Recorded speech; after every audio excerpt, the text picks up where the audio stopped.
कोरची पोलिसांनी केला चारचाकी वाहन व अवैध दारूसह एकूण 16,01,200 रुपयाचा मुद्देमाल जप्त।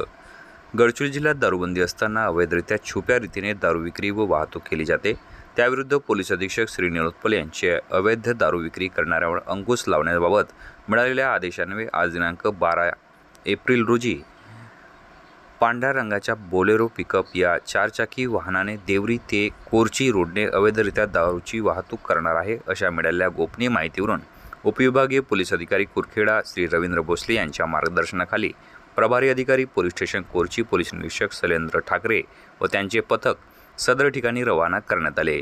सदर पथकातील पोलीस अधिकारी व अंमलदार हे मौजा पकनाभट्टी जांभळी जाणाऱ्या कच्च्या रस्त्याच्या कडेला सापळा रचून बसले असता सकाळी 6:40 दरम्यान एका पांढऱ्या रंगाची बोलेरो चारचाकी वाहन संशयास्पदरित्या येताना दिसले।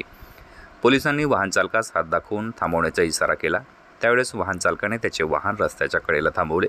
त्यानंतर त्याचे नाव विचारले असता त्याने नाव धम्मंत गुणवंत बोरकर, राहणार गिधाडी, तालुका गोरेगाव, जिल्हा गोंदिया असे सांगितले।